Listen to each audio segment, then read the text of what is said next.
This is a hypercube, also known as a tesseract. It is a representation of a shape with 4 dimensions. Yes, it is possible to have 4 or even more dimensions. If a square has 2 dimensions and a cube has 3 dimensions, the hypercube is the representation of a 4th dimension. It's a bit hard to understand this representation, right? But don't worry, by the end of this video you will be able to understand it. To do so, we are going to have the help of a novel written more than 100 years ago. I'm Paige Wise, and today we are going to enter the world of Flatland, a romance of many dimensions. Flatland, a work written by Edwin A. Abbott in 1884, also has a film adaptation made in 2007 that we are using to illustrate this video.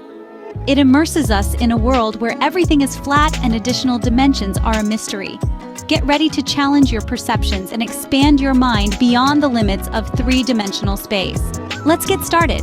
Flatland is not just a setting. It is a microcosm of social and political life. The inhabitants of this world are divided into classes based on the number of sides they have. A square, our narrator, belongs to the middle class. Through his eyes, we explore not only the geometric peculiarities of Flatland, but also its rigid social structures. In Flatland, isosceles triangles are the lower class and workers, while squares and pentagons represent the professional middle class. Circles, which are essentially polygons with so many sides they appear circular, are the nobility and ruling class. This geometric hierarchy reflects the class divisions of 19th century Victorian society, which Abbott was critiquing. In Flatland, the world is strictly 2-dimensional, and its inhabitants are geometric figures that perceive their surroundings from a flat perspective. A fascinating aspect of this universe is how Flatlanders see. Flatlanders see the world as a line. It would be like living in an apartment with a very, very low roof. When 2 Flatlanders meet, each sees the other as a line. The length and brightness of this line change depending on the angle and distance, providing all the visual information they can process. A Flatlander can only move forward, backward, right, and left. The concept of up and down is totally impossible for them to understand. This concept is essential for understanding how dimensional limitations can affect our understanding of the universe. How would that change your perception of the world and others?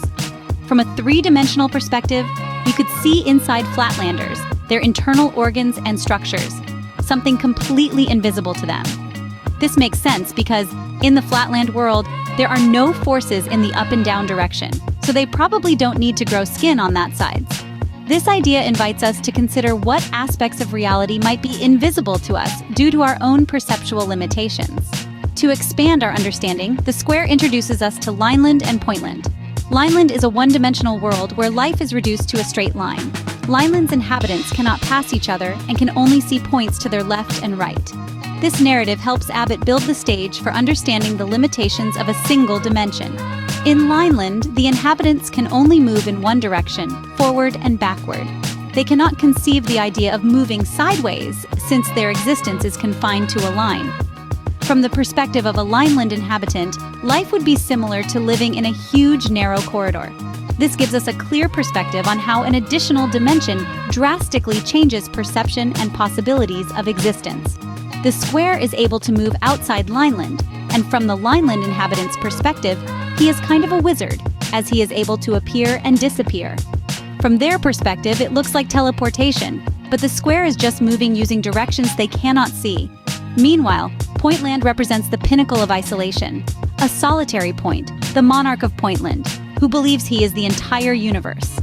This extreme view exemplifies how limited perception can lead to complete ignorance about the existence and possibilities of higher dimensions. The monarch cannot conceive of anything outside himself because he has no extension and no other points to interact with. It's also kind of funny that the character with the most limited view has the biggest ego. The square's life changes forever when he meets the sphere, a 3-dimensional being from Spaceland. This sphere introduces the square to the idea of up and down, taking him on a journey through dimensions. The ability to see inside flat figures and understand the 3rd dimension revolutionizes the square's perception, though returning to his 2-dimensional world brings frustration and conflict. The character of the sphere plays in the same way the square played with the Lineland inhabitants, being able to teleport from one place to another, or even change its shape from the square's point of view. Remember, the square is seeing just a slice of the sphere, so when the part of the sphere that is crossing Flatland is wider, from the square's perspective, It looks like the sphere is growing and shrinking as the visible slice of the sphere moves closer to its extremes. The sphere shows the square what his world would look like from a three-dimensional perspective, allowing him to see inside flat figures. This is a revelatory moment as the square begins to understand the vastness and complexity of the universe beyond his two-dimensional perception. This encounter not only broadens the square's mind, but also serves as a critique of mental rigidity and resistance to change in our own society. The square, now aware of a higher dimension, tries to share his knowledge with other Flatlanders but faces disbelief and hostility, reflecting how new and revolutionary ideas are often rejected. The fourth dimension in spatial terms is hard to imagine because our minds are trained to think in 3 dimensions. But after exploring the concepts that Flatland shows us, we can conceptualize it through analogies and projections. 4-dimensional creatures would be able to cross any wall we can imagine, as we are not able to build walls in the directions they would move. Their shape would change into different 3D shapes, depending on the intersection of their body we were able to see at that moment. They would probably have real 3D vision. Ours is not real 3D, but 2D projections of 3D objects. They would probably be able to see all the faces of a cube at the same time, and they would also be able to move outside our plane, making it look like they are teleporting. We use the example of the hypercube or tesseract as a way to visualize a 4th-dimensional object. A hypercube is to a cube what a cube is to a square, an expansion into a new dimension. The tesseract is an extrusion of a cube, but as Carl Sagan showed us in one of his TV shows, in the same way a cube casts a shadow on a 2D surface, showing its shape, the hypercube is not a real 4D representation, but the shadow that a 4D object would cast on our 3D world. This concept is crucial for advanced theories in physics and mathematics, such as the theory of relativity and string theory, which postulate the existence of multiple dimensions. While these additional dimensions are invisible to us, they could have real effects on the functioning of the universe. Through Flatland, Edwin A. Abbott not only entertains us with a story of geometry and dimensions, but also invites us to question and expand our perceptions. He shows us how our own perceptual limitations can blind us to more complex and profound realities. What other dimensions could exist beyond those we know? How could these dimensions change our understanding of the universe and our place in it? I hope this journey through Flatland has enlightened and expanded your horizons. If you enjoyed this analysis, don't forget to like the video, subscribe for more content, and share your thoughts in the comments.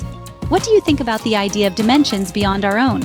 This was Paige Wise, expanding horizons together.